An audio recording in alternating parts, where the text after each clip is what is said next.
how did you land up Dunkin Donuts as your client? Dunkin Donuts and Coinswitch together. How did that happen? What's the story? We didn't go to the club. We said that okay, let's go to Coin and check them out randomly. We just got into their office, and suddenly the security said, "Okay, you cannot enter." Then we were just trying to convince the security to enter, and then someone else actually said that, "Hey, let them in."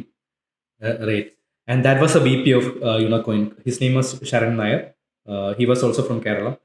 So he was like pretty damn cool. Like he allowed us to just get into their office, and we started having this conversation. Right, he asked us what were we doing. I said that I'm doing my college, and also we are investing in crypto, and also I do have a meme page with this much followers. Then he like took a paper and said that okay, how much is it to do a collab with you guys? Like we need to promote Unicoin via our app. I was like, I didn't come here for that, right? I just wanted to come here and talk to you. He just directly started talking business, and I said, okay. I just randomly said, okay, give me 1 lakh rupees. I'll do this many posts. Hello guys, welcome to the brand new episode of Entrepreneur Talks podcast. I am your host उत्सव ब्रह्मभट्ट और आज के episode में हमारे साथ है जैसन Thomas. Jason is a founder of Blusteak Media. He's just 24 but he's running a company worth 20 crore rupees. Also, he was on LinkedIn's Top Voices in 2021. इस एपिसोड में आपको क्या पता चलेगा कि कैसे हाई पेइंग क्लाइंट्स को आप ऑनबोर्ड कर सकते हो, ब्लू ओशन स्ट्रेटजी क्या होती है, why consistency is better than intensity and many more things. And now we are also available on all the audio platforms. तो आप ये पॉडकास्ट अभी ऑडियो में भी सुन सकते हो. Just search Entrepreneur Talks by the Spotlight India. Follow कर दो हमें and give us a 5-star rating. So without any further ado, Jason Thomas on the Entrepreneur Talks.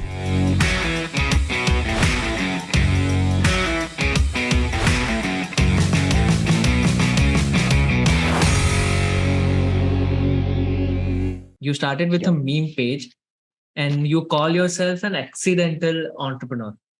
So just tell me more about it, how it all started. So you'll have to go way back, like about 8 to 10 years ago.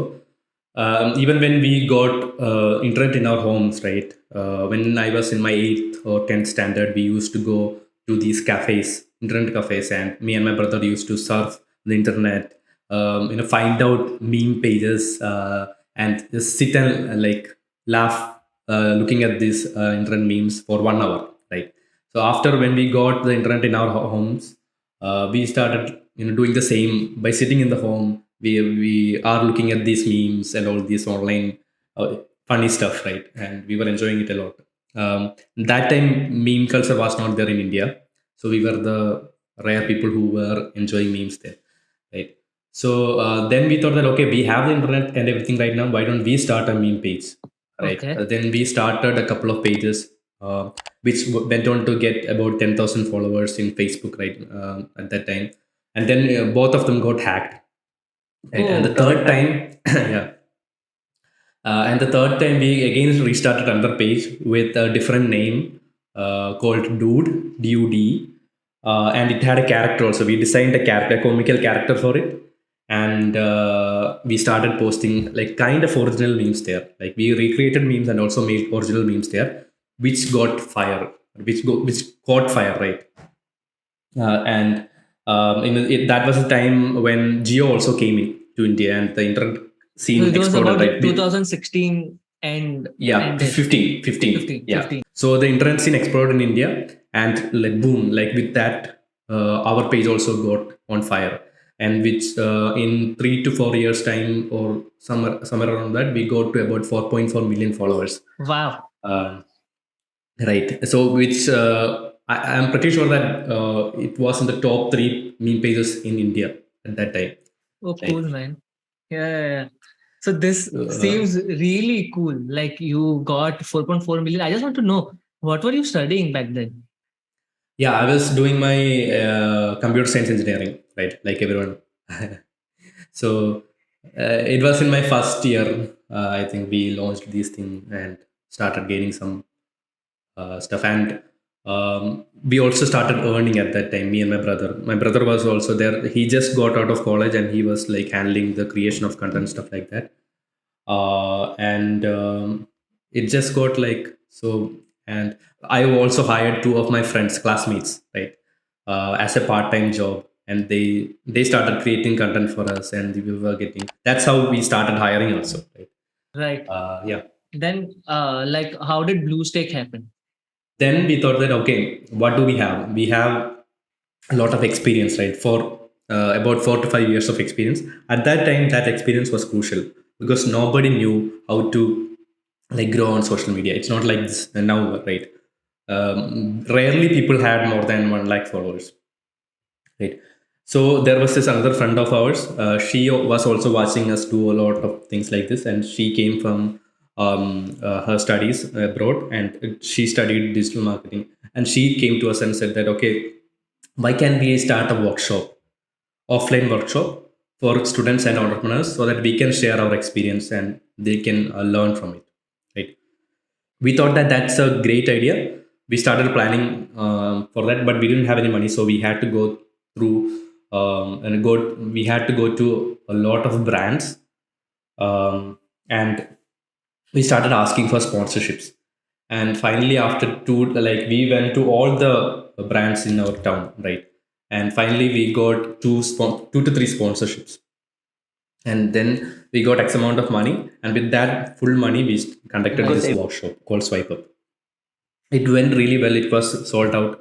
And one of these sponsors, right? So there were these three companies that were sponsoring, right? Right after the day that we did the workshop, the next day one of these companies contacted us, the marketing manager of this company, and asked us whether they will be able to take up their social media activities, right?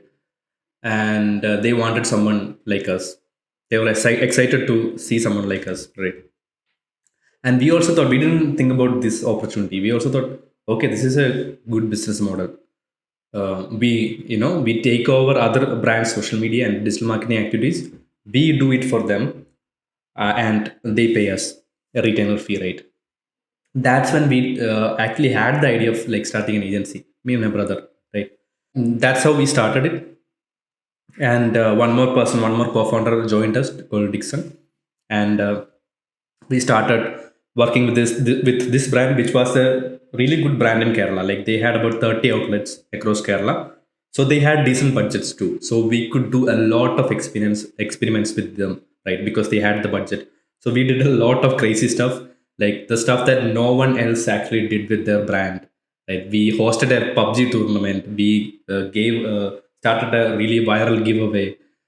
We got their account from 0 to 10K followers in just 1 month time, right?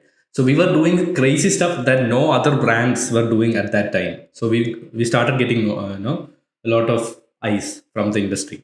Like that, we got like our first 4 clients from our Kottayam place itself. And then we started hiring, like we smallly started hiring smallly. And Then this business model started. We started at 2018 with just 2 people, and right now, like, we are near to 50 people, and we have clients across 11 countries, and we have worked with about 100 plus clients. And like we are working with clients like Dunkin Donuts, Manappuram Finance, Viacom 18, Coinswitch, Kuber, etc. Right, a lot of big names also are our clients, right? So yeah, that's the story of Bluesteak right now. Yeah. What was your first, like, money that you earn by yourself from the meme page? And the first deal that you said about Bluesteak, that how did you got it? But what was the first sum of money that you got out of doing up creating content? What was that amount? That was actually before this dude in pace, right? So before that, even before dude, I had a YouTube channel. Yeah. So what, like the name of the channel was the Homemade Humor, right?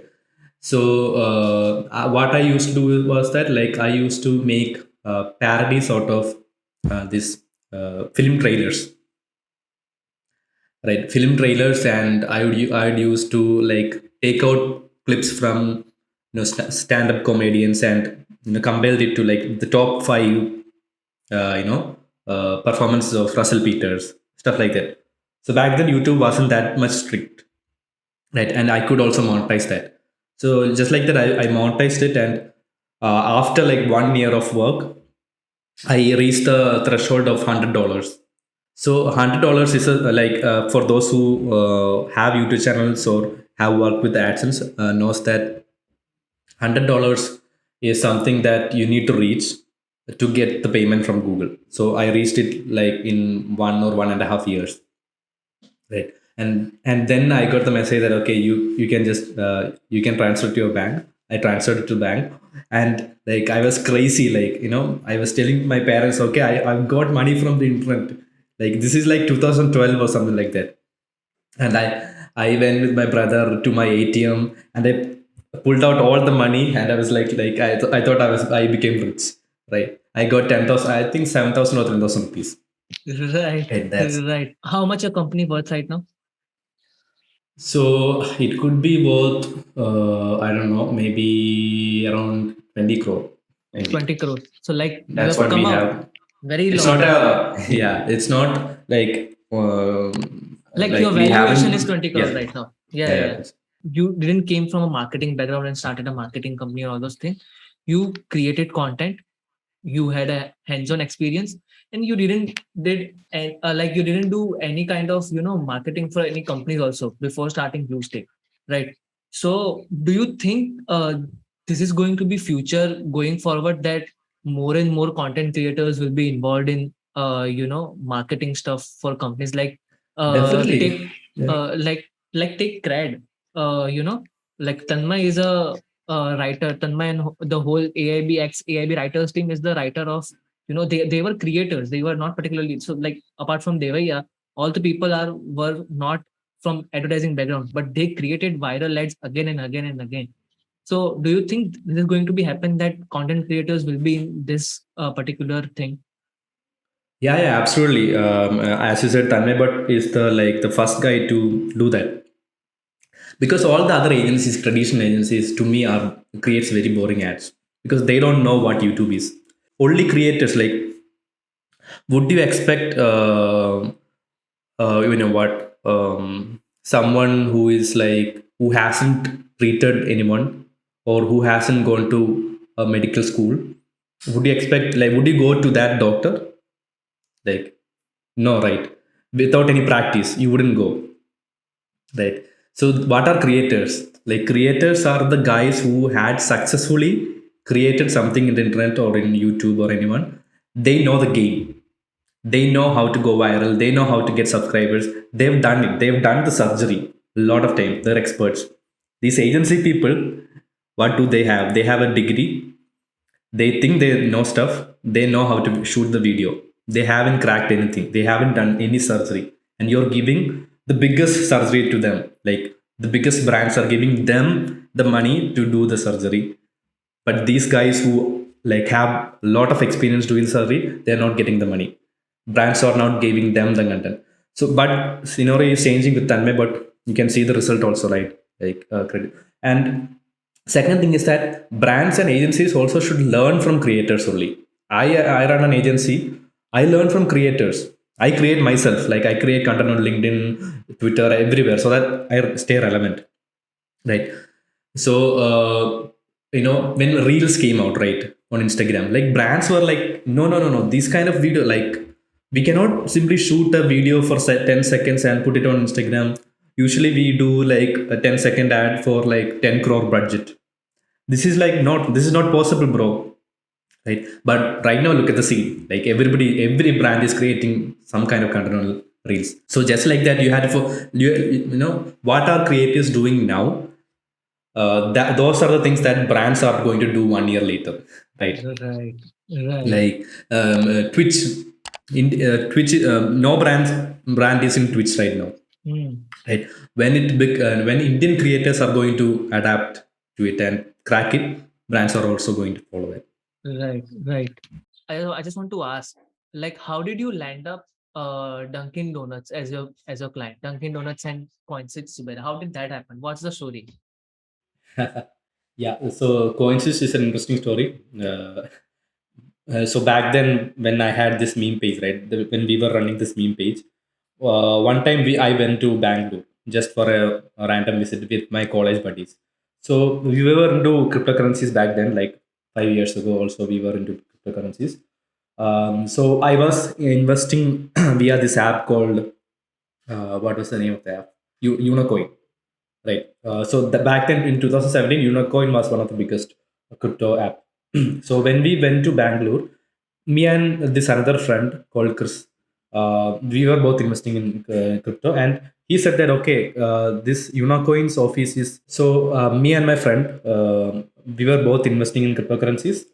So he told that okay, the place that we are staying in Bangalore, right? He looked on Google Maps and said that a Unocoin is nearby. The office of Unicorn is nearby. So randomly we thought that okay, we are free today evening. We didn't go to the club. We said that okay, let's go to Unicoin and check them out randomly.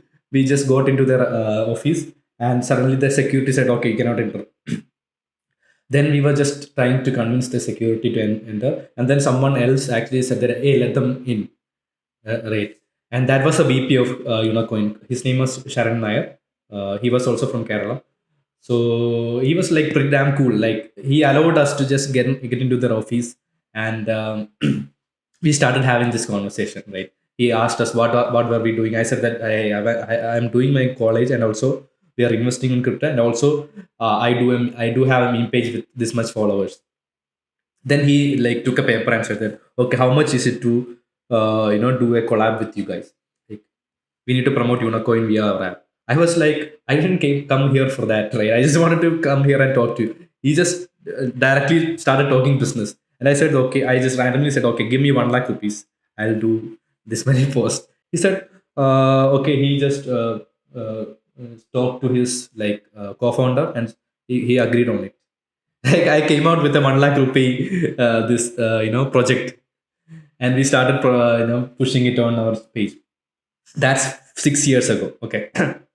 Then about 3 years ago, when I was out of college, I was traveling and I got a call.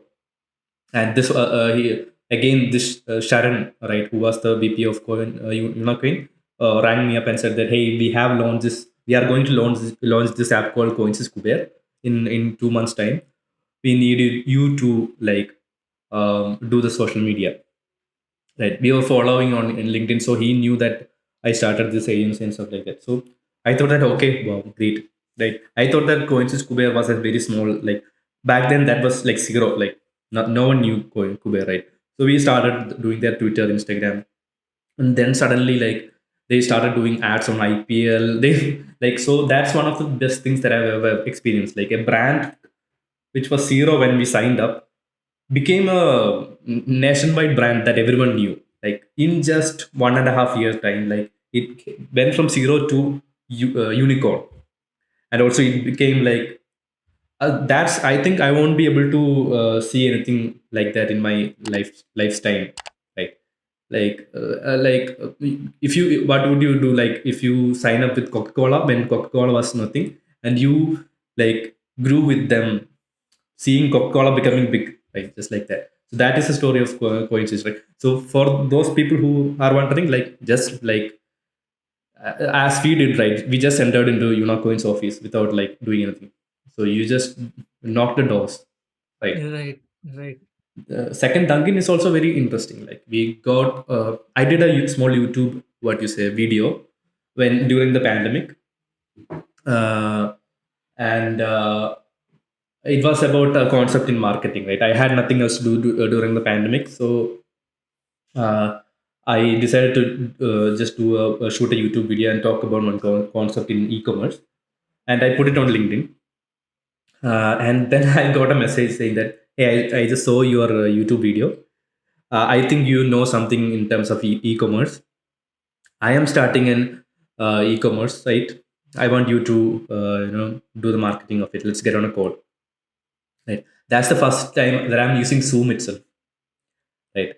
I had a word with him. He was the consultant of a big firm in Qatar, right? So we signed up with them, and we were working with them for the last two and a half years, and we scaled it up to like 80 lakh rupees per month sales, right? The e-commerce side. And then the thing happened was that a couple of like 6 months ago, his brother, the consultant's brother, is actually working in Dunkin Donuts. So they wanted to change their person who was doing digital marketing for them, right? And this person, the consultant, had put up a post on LinkedIn, like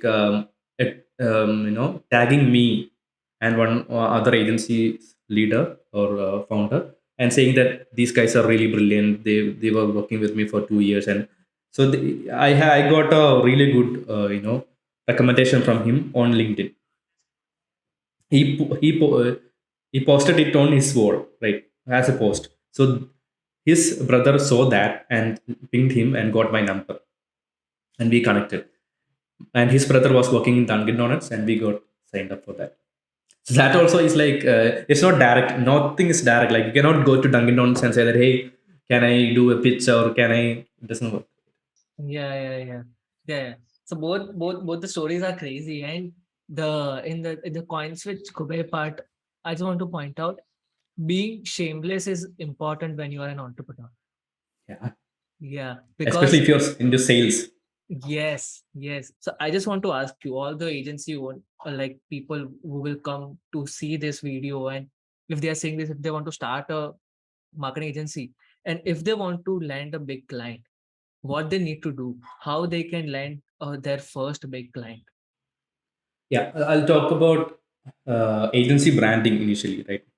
So your agency is as big as the client with whom you are working with, right? So I am working with Viacom 18. I am working with Dunkin Donuts. So that's what people are looking like. Your bluesteak.com, okay. Now you go to your website and look at the clients. And if it's big, if you are working with Coca Cola, suddenly everyone thinks that, okay, I'm a huge agency, right? So that's the secret. You need to crack these five, at least. I would say the initial goal should be to somehow work with like five brands that you can put it on your portfolio or on website, that when people look into your website or portfolio, will see that, okay, this is a great brand, right? So that should be, and I don't care about the retainer fee that you um, charge for these people. You can even say that you can give them the biggest discounts. Like some brands, big brands, will give you projects if you give some discounts, or if you try to prove yourself, right? So it can also be a one time work, right? For example, we work with Red Cross, and it's in my website, but it wasn't usual work, right? We didn't manage their social media, or it wasn't a long time work. It was just a one time work of creating a video, but I took it up, and I got very less profit out of it. It's even below, right, $100, similar to $100 in profit, right? But the thought process was that back then I had zero international clients.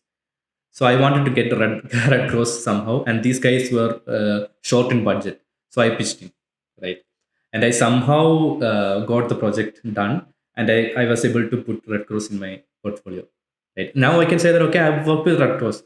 So, and using that, I've landed other clients, which is a longer term project clients, right? So always there is this two things: these clients that will get you other clients.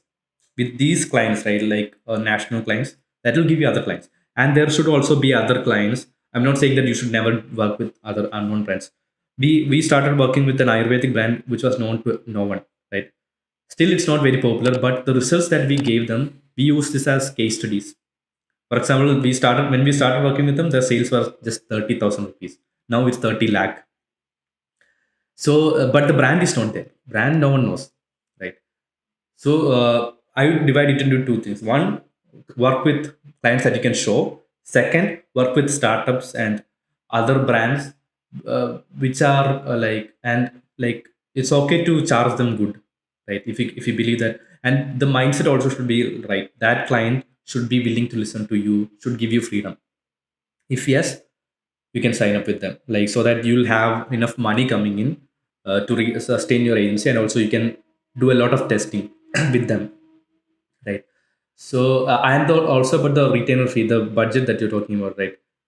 For initially, I'd say you shouldn't worry about it much. Like, you should have a target, like initially 6 months, 1 month, 1 year.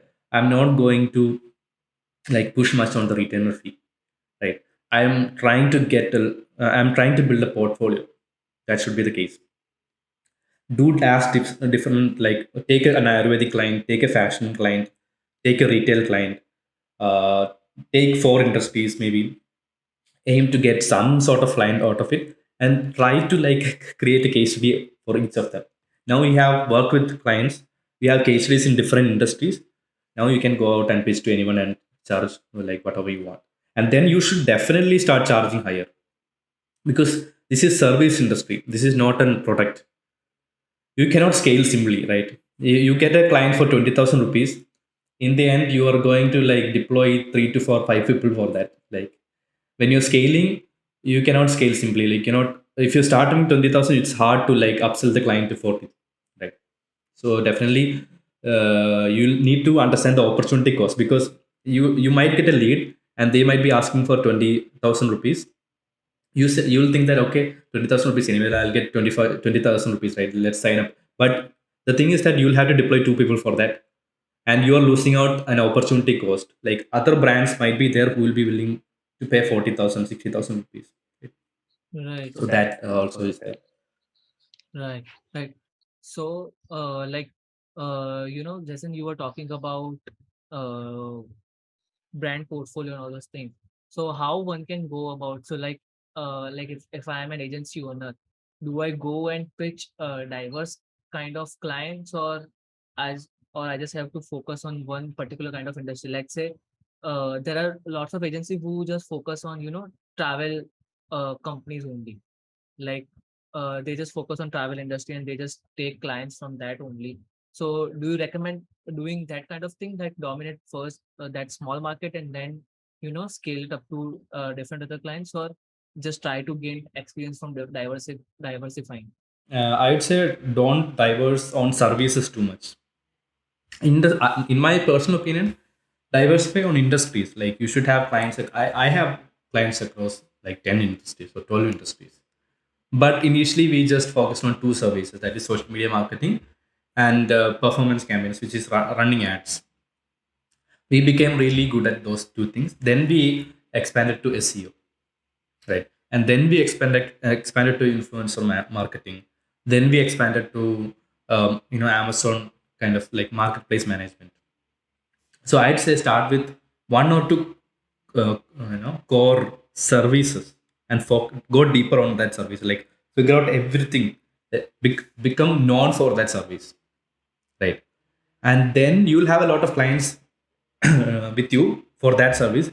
Then you can start like, when the revenue is there and when the revenue is enough, you can like start growing horizontally and upselling your same clients the other services, and start with that.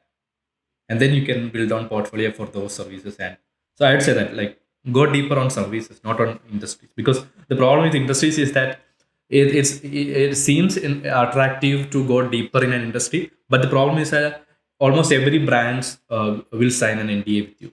For example, I'm working with Like a what's steel. NDA? NDA means non-disclosure agreement or non-compete. Right. So, for example, I'm working with a steel sand pipe company. So we have an NDA with them, saying that I cannot sign up another steel manufacturer, because the same agency doing ads for two To competitive brands. competitive brands is not allowed in this industry. Right. So yeah. Right, right. So, quickly, you talked about in your, like, I watched your blog, the recent blog that you Mm. put out on Bluesteak Media's YouTube channel, and interestingly, you talked about one strategy called Blue Ocean strategy Yeah. that can help a lot of marketing people. So, can you explain for me what's Blue Ocean strategy and how agency can Yeah. capitalize on that? Blue ocean is very interesting. One example everyone knows is Decathlon, right? Decathlon is a sports brand, but you would never compare Decathlon with a Nike or an Adidas. Nike and Adidas are all a red ocean strategy. Like there are a lot of them. Puma, Nike, Reebok, all are battling for the same like pricey shoes, sporty shoes. But Decathlon, they have their own like the showrooms are also unique. Nobody else has that kind of a showroom. They You can go there and ride a bicycle actually, right? If you go to Adidas or any other showrooms, you cannot ride a bicycle. You can use any stuff like you can put on any like if you have a badminton table, you can try it on. There are gymming equipments you can try it on. Um, and there are kind of like everything for a sportsman, like, and this they are producing their own goods. They are selling it on their own show. They are not selling it on other retailers. Like they Right. are Adidas is giving to all the retailers out there, right? Decathlon is not giving their products to retailers. They're setting up the entire store, optimizing everything that is possible. They are not building brick and mortar stores. It's a huge tent kind of stuff. So they're saving a lot there. They're giving totally different um, touch and feel, and the atmosphere is totally different, and you can use it, and the pricing is very cheap because of the model, right? So they have created a blue ocean for themselves. Blue ocean means the basic story behind this red ocean versus blue ocean is that red ocean there are a lot of sharks, so they are biting each other, so the ocean becomes red. So blue ocean, there is only one shark. They are not biting anyone. Right? They have their own space. So that's the difference between blue ocean and red ocean. So I would say that like if you are going ahead trying to market a product, it's very hard to crack blue ocean. But if you crack it, and then the entire segment is yours. Right, right. Jason, I was going through your, some of the podcasts and the articles and all those things. You mentioned about, running an agency by creating a good process in your company a lot. So, can you just go deep dive into it and tell me how one can create a good process around it? Yeah, for me, process is everything, right? Some people just think about results, and they might also be right. But for me, process is everything, right? I cannot say that like I need to get this many sales, I need to get this many clients. But what I do have control on the things that I can do so that it increases my chance of getting those things. For example, I need four clients. I'm just talking about in sales perspective, right? So I need to get four clients. So I would think I'd not stress much on that four number, but I'd reverse engineer a process out of it. Like, so, every day I should reach out to five clients who falls in this bracket. I'll have to find out a process in which how can I identify clients who might be willing to work with us. I'll go to like I'll just search startup funding India. I'll go to your story and scratch out all these startups that which got recently funded, and I'll go to their LinkedIn. I'll create an Excel sheet, and I'll make sure that I'm just reaching out to five people, and I make sure that I have this very good first pitch. Right, I'll include all the things that might catch their attention. I'll talk about Coinswitch. I'll talk about more case studies. I'll also end with a good CTA, and also I'll create a follow up funnel. Like after 3 days, I'll follow up. Right. So I have a process with me right now, and also every week I'll have a meeting with my sales guy and think about like how to increase all this better these pitches. Right. So now I have a process in which I find out these five clients. I have a good message with me. Figure out them on LinkedIn. I ping them like, and I have a follow up funnel. So I'm happy with that. Like I'll just look at like whether people are responding, whether people I'm getting meetings. Right, getting meeting should be an end goal of me because that implies that the process is working. But I'm not worried about landing the client because that will anyway depends on a lot of factors that is outside my control, like their budget, whether they are already signed up with another agency, whether they are not interested in expanding their bandwidth, all this stuff, right?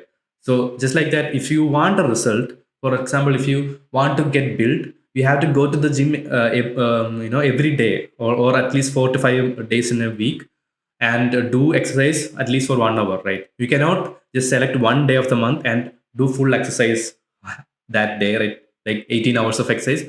So intensity is, a lot of people like get this thing wrong. Intensity versus consistency, right? You cannot brush just for one day all day and think that okay, you're going to you're going to have yeah but you need to spend like 2 minutes every day. Consistency, right? So that's why I'm a huge fan of consistency. Like that's how, like, I've been writing on LinkedIn for the last 3 years, and every day I wrote stuff. Like almost every day I'm writing, right? So that's how I got my clients. 50% of the clients came from LinkedIn, right? So but if yeah, some people, what they do is that when they see that okay, they when people approach me, right, they think that they'll have to do a lot of intense work to get something out of LinkedIn. So what I see that in the first month itself or first week itself, they'll try to produce like huge amount of content. Like every day they'll try to produce 2 to 3 or 4 content with depth, like highly researched content. They'll burn out. They won't get any kind of clients in the first month, and they'll see that I'm putting out this much effort, I'm not getting anything out of it. So they cannot sustain it. So that's the difference. Yeah, yeah. So, like, do you think that a lot of, like companies also, the companies in the companies and a lot of like now to create a personal branding, like you have created yourself for in LinkedIn.